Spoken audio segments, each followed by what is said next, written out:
Love is the answer. Gratitude is the vessel.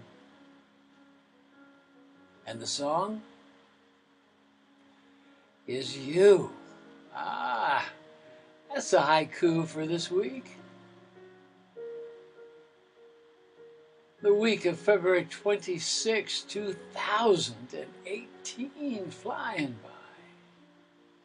He Ching's about that. Flight of the eagle, flight of the soul, flight of fancy. Yeah.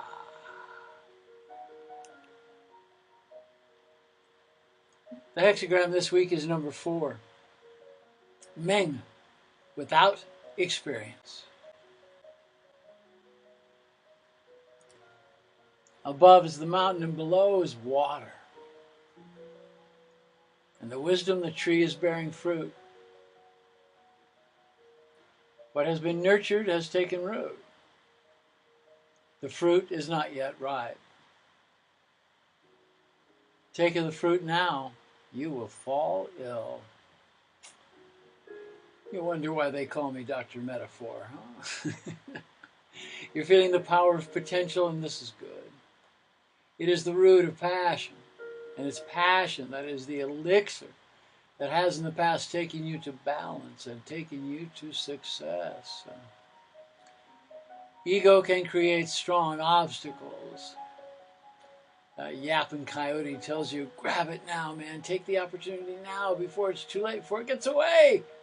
That's a trick by the ego telling you to pick the low-hanging fruit before it's ripe and edible. And man, you move too quickly into the core of the situation before you now, and you will find that you do not have the information, nor do you have the capacity to deal with energy such as this. What is stirring in you has the depths of many hidden layers.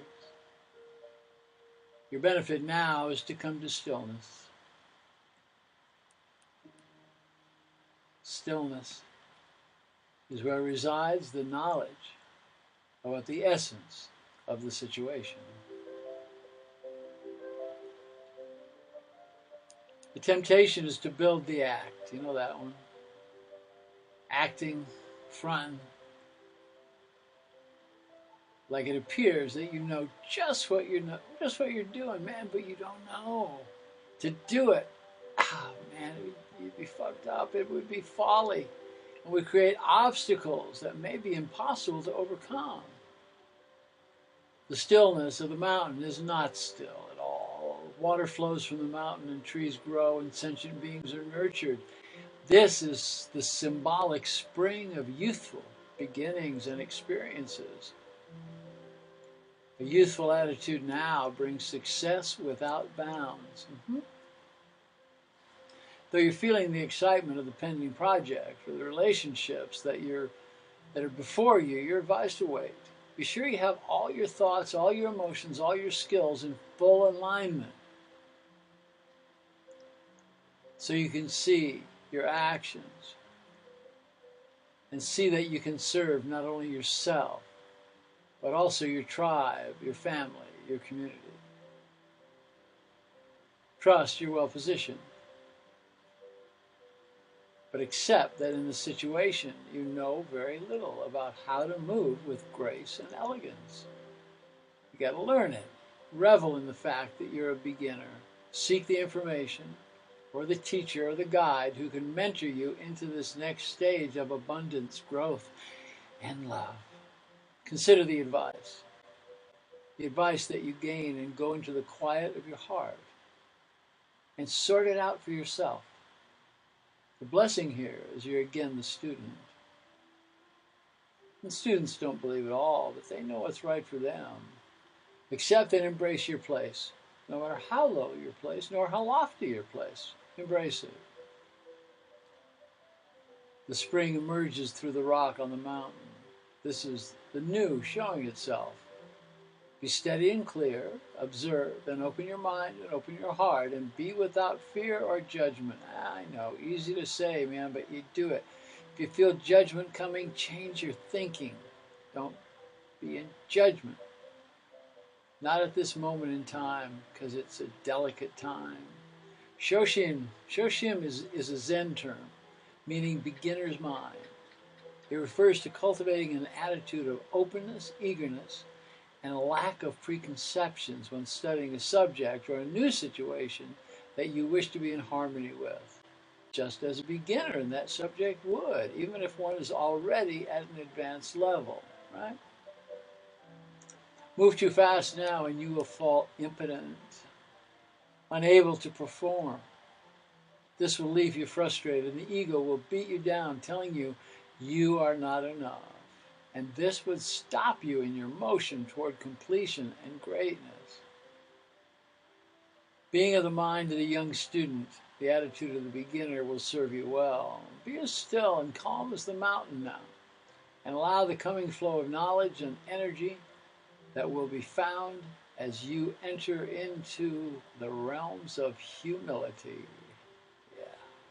The knowledge you need will at first be like a little slow-moving spring, but with care and with the confidence and the integrity that you gain, this gentle flow will soon become a magnificent flowing river, a river that can carry your dreams, bring your love, bring your abundance to the shores of completion. In the time we visited that little town called Completion. Oh yeah, okay, it's waiting for you. But you got to do your work, sort it out before you get to the land of completion. In this way, you see, you're going to fill the gaps in your knowledge. And this will allow you to be carried to a peaceful and to a joyous success where you will find abundance and love and peace of mind. Go to a teacher, someone you trust. Offer alms of respect and gratitude. That might be an elder in your tribe or a friend, or might be that inner voice that you've come to trust, that inner voice of wisdom that you reach in the silence of your quiet mind. What you find in your practice, you're doing yoga, while you're in meditation, while you're doing dishes, while you're in the shower, comes, huh? Each of us has unseen teachers who are wise, patient, and kind. You're now at the place where you will have the possibility to hear the voices and feel their compassion and feel their love. To make this connection with the divine, be patient, be compassionate, and be kind. And come to being in wonder as the sun rises and as the sun sets. State out loud that you are grateful for another day when you wake, and when you see the beauty of nature, and when you hear the night birds sing. Strive to be as a child whose innocence is in awe of all that is new. For the truth is, nothing is ever the same. When children first hear an airplane flying overhead, they stop in amazement, and it seems to linger in the sky above. They look up and they listen and they watch as it makes its way slowly across their field of vision until it is out of sight. As we become accustomed to the sight, we became complacent. As another airplane would make their way across the sky, and we hardly notice it. But then a helicopter comes, flies our way, and again we're in wonderment. And the pattern repeats, and complacency would once again take the place of wonder. Remember all those many years ago when you'd watch the bees and ants fulfilling their mission and be fully engaged with no sense of time. Go into that place and shed the cloak of complacency. It's a stinky old coat anyway. And see the wonderment around you. Share your vision and feelings with those around you with no fear of embarrassment or shame or judgment. And if you see a beautiful flower that's just opened, tell the person closest to you. They'll hear you. When we're young, it seems that summer would never end, never come, rather. And a year would be such a long time. And as we become older, a year, man, it's just like a flash. It's a moment. And our youth seems to have slipped away, but it has not. All that has happened is we have become sophisticated and complacent, thinking we already know so much. Well, we don't. Man, if you come to a beginner's mind where you think you don't know, that's the benefit. Come to the place where you can teach what you know and listen. Make way for the new, empty the cup. Teach what you know. Walk on this path, the freedom path, for freedom of thought and consciousness and your spirit world. This hexagram comes to assist you as you return to that state of the child in wonderment of the new. Be still and learn. Be still and listen. As you then become the mentor and you become the teacher. Dignity, integrity, compassion, and kindness are your allies in the adventure before you. You're coming to know the unknowable, the hidden truth that is deep within. You are both the student and the teacher. In accepting this with a child's enthusiasm and vision, you will remove obstacles that have been blocking your way toward what waits for you in abundance, in love and in spirit. And who do you become? You become the innocent. As you come to know and to trust the voice of your heart, your flow will be like the water that flows from the mountain, made full by the spring rains, and the rains will come with no doubt. In complacency, you become dulled to the love around you, and this causes loneliness and separation, frustration. In your relationship, in your friendships, your projects, your career, or your own inner journey of spiritual evolution, the benefit now is to refresh your knowledge and refresh your attitudes. Be brutal, man. Examine. See what doesn't work. You must learn new ways and to think in a new way about how things are showing in your life and how things work, because they change. Quiet the ego and move into your inner knowing, your intuitive force that never disappoints. When you come to the realization that you do not have enough knowledge to proceed, something wonderful happens. You will become the student again, the beginner who's filled with passion and wonderment. Recall what brought you joy and what you did for fun as a child, and do it now. Skip down the lane, man. Play with clay, steal a kiss. Maybe we can't do that anymore. But do finger painting and play, whatever it is. Reignite your innocence and your sense of wonder. If you had trauma as a child around trust or love, accept that it happened, write about it, process it, and then let it go. It's not in your future, nor it's in your past, because it doesn't exist, your past.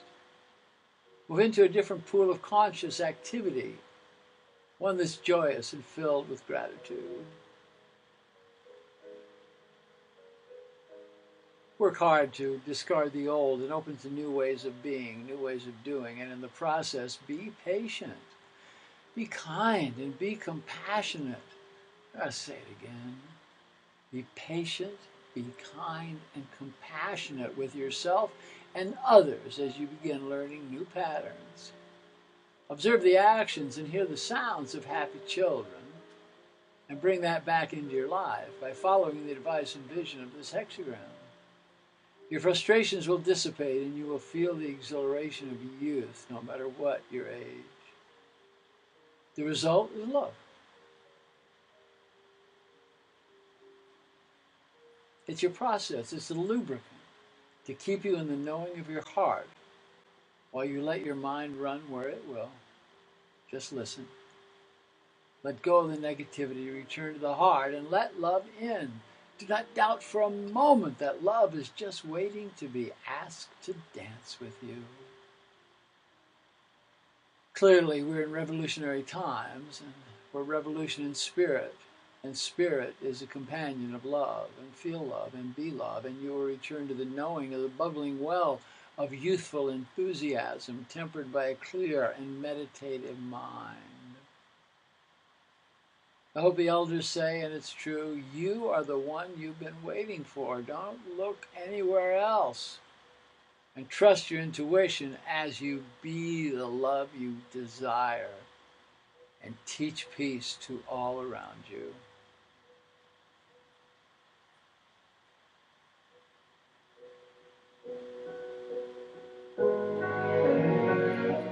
Love is the answer.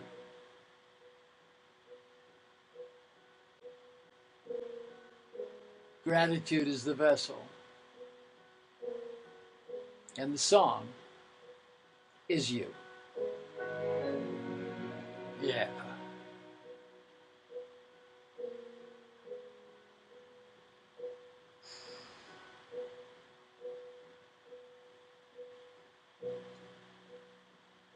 Teach what you know. Empty the cup.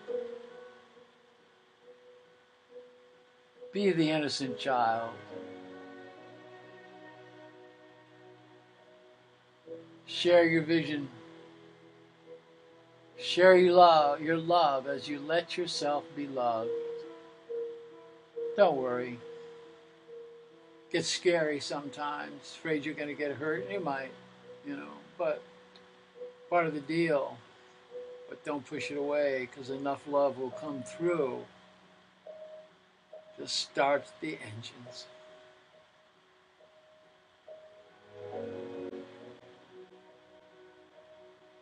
Well, here we are, closing out the month of February. Getting close to spring.